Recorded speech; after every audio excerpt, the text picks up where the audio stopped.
Everyone, welcome to Plants and Politics. So apparently it's becoming really expensive to be a Trump supporter because two separate lawsuits have just been filed.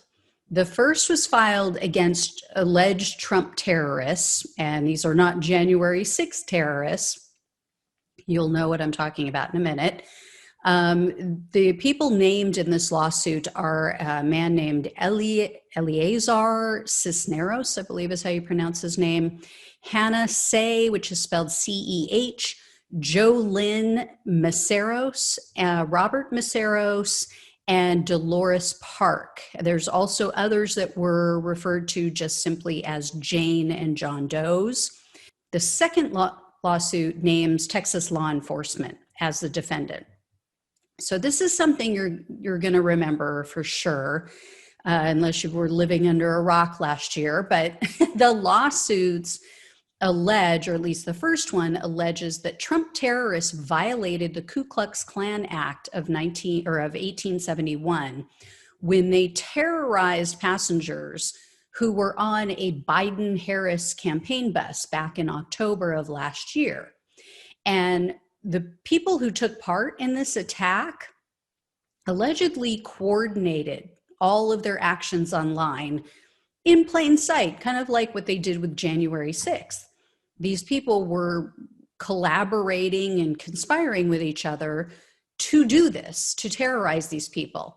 So the primary violent attack that's cited in the lawsuit actually lasted 90 minutes, which is something I was shocked to hear because the videos that I saw made it seem like it was just a few minutes that this took place.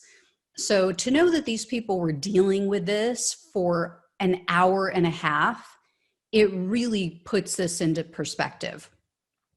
So these terrorists tried to run the bus off the road. As a result, they say the passengers and the drivers suffered ongoing emotional and psychological trauma. And as of that day, all Biden events were canceled. They were so afraid of violence and what these people might do, especially if they got the bus off the road or if it rolled or, who knows what these people were going to do to them. And you're going to understand as I go on with the story why that was a very real threat. And the lawsuit also states that the Biden-Harris team was forced to hold events without announcing the dates in advance. So after this day, they realized how dangerous this was going to be. So they couldn't even let people know, hey, we're going to be in your city, which really undermines the whole point of hosting rallies. And this was right before the end of the early voting period. So this was super close to the actual election. This was at the end of October. And as you may recall, this so-called Trump train was made up of trucks, there were SUVs, there were cars, they were all flying Trump flags or the racist Confederate losers flag, because of course. And then they surrounded the Biden-Harris bus that was on its way to a campaign rally. So they were on all sides of this bus. They slowed them down to about 15 miles an hour. And this is on a highway. This is on a 65, 70 mile an hour highway. So they were blocking other people on the highway as well.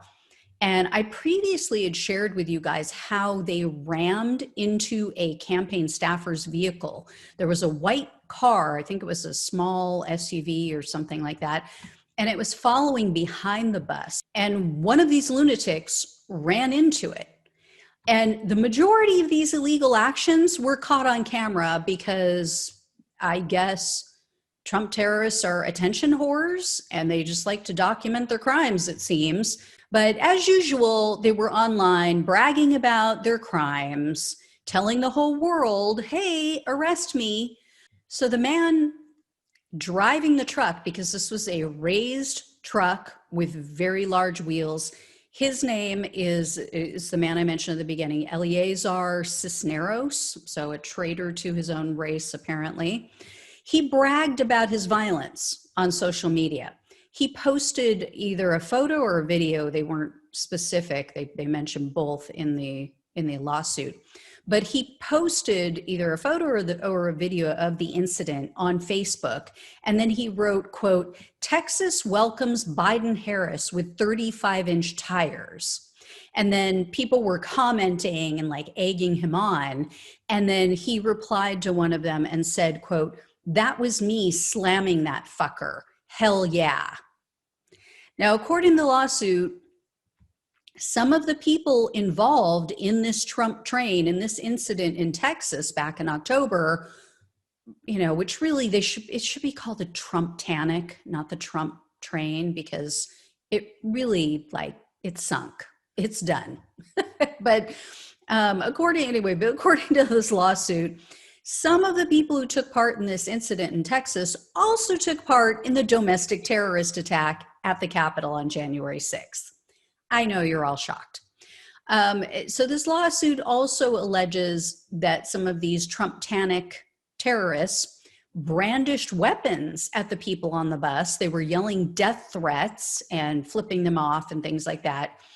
And these terrorists admitted that online. There was a post that they showed that they had a screenshot of someone's, I think it was on Facebook post, saying, "Yep, we are armed and dangerous." Some even posted pictures on Facebook of the guns that they were carrying that day. I mean, these people honestly believe that there are no consequences for them. This is the definition of white privilege. You will never find Black people posting pictures of weapons that they were carrying when they were attacking a candidate's bus, a candidate for president of the United States, by the way. That's not going to happen. You know why? Because they would be arrested the very next day. So this lawsuit calls out also people like Donnie Jr. Because he incited this terrorist attack. Rotten apple doesn't fall far from the tree, right? They cite some of his tweets from that day in which he told his followers, quote, "have some fun." And then he told them to give the Biden and Harris campaign a, quote, "nice Trump train welcome." And the lawsuit also mentions other run-ins with these psychos. Apparently, this was not the only incident. I think the Biden-Harris team, they said, was in the state of Texas for 3 days. I think it was from the 28th of October through the 30th of October. And they were harassed basically the whole time they were there. Apparently, the bus stopped at a campaign event that was held at a library in Dallas. So Trump supporters went there and they were very verbally aggressive. And they say that even one of them screamed graphic insults at a child at the library. Stay classy. Stay sane, MAGA. Doing a good job. Repelling the next generation of voters. Yep, good job. Keep it up. The lawsuit cited another example. There was an incident where 500 Trump supporters were waiting when the Biden bus showed up at another event, and then they, quote, descended upon the Biden bus. And this was in Fort Bend. And then apparently these people were bringing military-grade vehicles, including one that they call the Trump tank. So they showed up with these things at various events. They showed up with weapons. They would crank up their music really loud to drown out the speeches, and they were yelling out threats, and they were pushing and shoving, and they said they engaged in minor altercations with some of the campaign participants. Police did nothing. There were police at these events, and they did nothing to stop it. And at one event, Joaquin Castro was speaking. Well, Trump supporters showed up, they surrounded the bus, and one woman apparently was trying to push her way through Joaquin Castro supporters or Biden supporters. They didn't really specify. And one of the staffers was able to block her. Well, her husband went up to the staffer and apparently told the staffer, quote, "if I see you again, I'm gonna fucking kill you." This is who these people are. This is who Donald Trump attracts. So the plaintiffs are asking the court to award them compensatory, nominal, and punitive relief for their injuries because they say it traumatized them. Many of them can't sleep. They are terrified of speaking out. Some of them didn't even want to speak out for this lawsuit for fear of retribution. But like I said, it's becoming very expensive to be a Trump supporter because these people have to go hire an attorney. I mean, God knows they wouldn't want to do the socialist thing and use a public defender, right? With as much as they hate socialists and communists, they wouldn't want to do that. But, hey, maybe they can get Trump and Bill Barr to help them out with all this. Maybe they can get them to help them make it go away since, he did win in November, right? Oh, wait. So now the other lawsuit that I mentioned is the one against the police is because they refused to help. Despite the fact that all of these people on the bus were calling 911 over and over and over again that day. And they were reporting that these cars and these trucks and SUVs were coming within inches of the bus and that they were trying to run them off the road, that they were brandishing weapons. The police did nothing.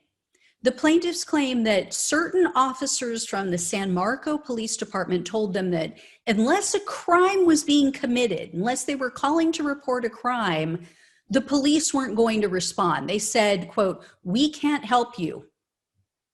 They flat out refused to provide a police escort. That's all they were asking for because officers would show up for short stints. Like they did get officers to come out and onto the freeway. And when the officers would show up, all of the Trump trucks and vehicles would disperse. They would all start driving normal. They would start driving in their lane, driving the speed limit.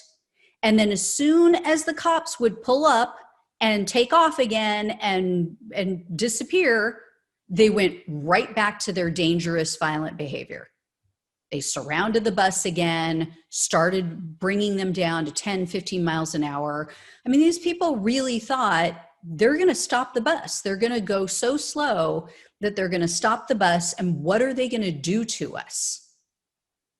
And that's a very real fear. You've got people surrounding you with weapons, yelling things at you, making violent threats. Yeah, I can see how that would be terrorizing and terrifying. So I have a few thoughts, of course, more than I've already said. First of all, who the hell are these people and how boring and pathetic are their lives? Seriously, you couldn't pay me to get in my car and go follow a Trump campaign bus. I don't care. Second, I hope to God the police department pays a steep price. This is Texas, so I'm not going to get my hopes up on anything, but these people were violent. They had weapons. They were making threats. Oh, but let's wait till they commit a crime. Let's wait until they actually physically harm someone, and then we'll do something about it. Really? Oh, but George Floyd deserve to have a knee on his neck and die for potentially passing a $20 counterfeit bill. Right. But please tell me again how racial injustice and racism doesn't exist in our country anymore. If the roles were reversed, these people would have been pulled over and arrested that same day. If BLM supporters or protesters surrounded a Trump campaign bus with weapons and they were shouting threats and flipping them off and trying to run them off the road, number one, there would be dead BLM protesters right now. Abso-freaking-lutely. And then everybody else would be in prison. And they'd be awaiting crimes, they'd be awaiting trial for conspiracy and attempted murder charges. I guarantee it. Now, my other thought is, how sad. How sad that these people had such little faith in their candidate that they had to resort to violent actions like this. They knew they were backing a loser. They knew it. They know he's a piece of shit. They know he wasn't going to win. Why else would they bother to do things like this? If you are so secure in your choice for president and you think you got it in the bag, why are you terrorizing people? Sad, just pathetic. But my last thought is, and this will come as no shock to anyone, this is a cult. This is a cult. If you don't see it, if you still don't think this is a cult, then you're either part of the cult or you've been in a coma for the last few years, and you were definitely in a coma or on another planet on January 6th. These types of MAGA supporters, this whole QAnon thing, this is a cult. Never in my life have I ever witnessed anything close to this in politics. These people are out of their goddamn minds. I know some Trump supporters. I have family members that are Trump supporters. Guess what? They're rational, intelligent people who would never take part in something like this. They'd also never be caught dead in a MAGA hat. They may be conservative. They just don't know what they don't know. I mean, most of them are faux news viewers. So they're just not getting all of the information. They're low information voters.